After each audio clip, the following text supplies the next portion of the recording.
Hi guys, this is Mike L. from the Comic Book Syndicate. We're here doing Coffee and Comics with our new pal. Why don't you tell everybody who you are? Hi, I'm Brent. Okay, so what we're here to review today is, this is an issue of Avengers, okay? This reprints a 1969 story that's available in Marvel Masterworks as well as Essential Marvel. You can get it, almost anywhere. Do you think that you could quickly summarize what happens in this issue? So basically, from what I gathered, Doctor Strange gets a hold of the Crystal of Conquest in order to stop a devastating spell that's supposed to end the world through a fire giant named Surtur,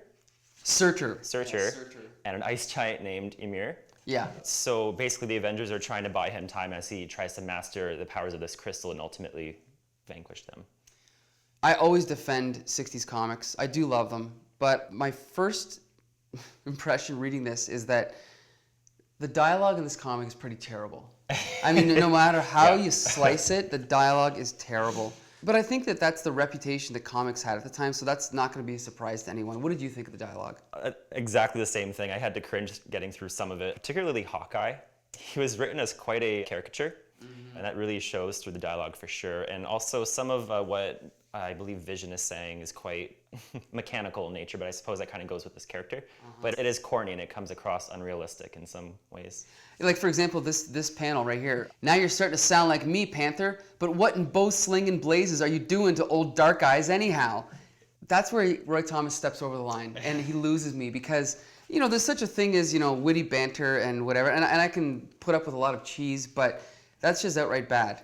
Now, as far as the plot itself, I mean, the plot is not stellar, but it's definitely good. And one thing we were talking about beforehand is that it takes quite a while to get through one of these comics. Yeah. So did you enjoy the story overall, the actual plot? I did, actually, yeah. At first, I had to read it through it a couple times really to kind of get a sense of it. But I think the first time I read it through, I thought it was a bit rudimentary, just in terms of the execution. But, once you go back and read more of the finer intricacies of a lot of what was going on, I think they did a good job. And they did a good job of creating tension with the Avengers trying to buy Doctor Strange time so that he can master the Crystal of Conquest and its powers.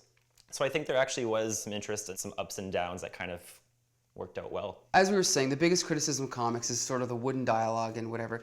But these older comics, they take so long to read, and it's not just because they're loaded with text and dialogue. It's because there is a lot going on. And so even though the dialogue is pretty wooden, I enjoy reading it only because of how the story is told. I find is really interesting. Just the way that the characters relate to each other on the page and the way that we zip around to new scenes so quickly. That's one thing that I think makes these older comics more exciting, is there's so much going on, but you don't really get confused. I mean, maybe a little bit, but you're able to follow it, I assume. Of course, yeah. And I agree with that. I think the dialogue, as you said, is wooden, but it's larger than life. And because it's larger than life, it allows these characterizations to be more clearly established than, say, more subtle characterizations you would see in more serious, somber comics. In that respect, I think it does work. Yeah, you're a good point. I mean, Roy Thomas was kind of imitating Stan Lee, and that's the sort of style that he established, Definitely. and that's fine. You can see that, yeah. Yeah. I agree. Now let's talk about the art. What was your, without saying anything, what was your impression of the art?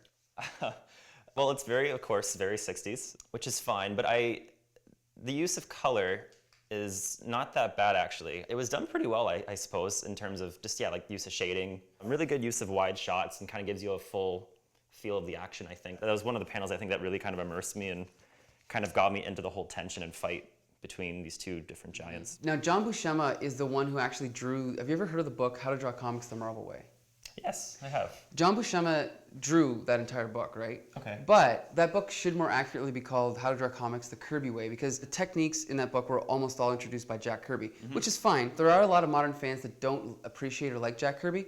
For people that don't like Jack Kirby, I recommend John Buscema because he's a more realistic artist, but during this time, he was basically incorporating all of Jack Kirby's page designs and storytelling techniques.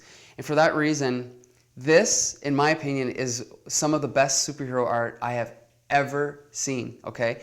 A demon is standing over a mountain and Hawkeye is riding a horse. And the thing is, this is pre-Neil Adams. John Buscema is a good, realistic artist, but he's got that flair, that Kirby flair and exaggeration in there too, just to make it all that much better, When you're drawing someone laying on the ground, you don't draw them in the background, kind of like from above. You put them right in the forefront. Then you have everyone reacting to him overhead, see? And now, even if you didn't read this dialogue, you go, okay, so this guy's knocked unconscious, Doctor Strange is talking, they're coming in and discovering them through the door. He's not pointing that way. He's pointing this way to make you turn the page, you know? Amazing. Oh, I could look at it for hours. Like I said, it's very 60s, but it's good. Yes, yes. Now, for someone who's seen the Avengers movie and who's about to see this new Avengers movie, is this something you think they could pick up and enjoy? From a character perspective, if we're going to go that deep, I would say it would be a bit of a departure from the film. Okay.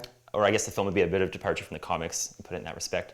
In terms of overall story, though, I guess it does kind of keep that spirit, though, in line with how the Avengers function as a unit. So I think in that sense, yeah, it might be an okay foray into comics for someone that's a fan of the film, in that sense. I don't think they appreciate the subtleties of what's in here, but... I've often wondered what it'd be like if, you know, they're colorized old movies, which I hate, by the way, but what if they re-dialogue these old comics? Think that'd improve them, or should you just leave it alone? I think it would.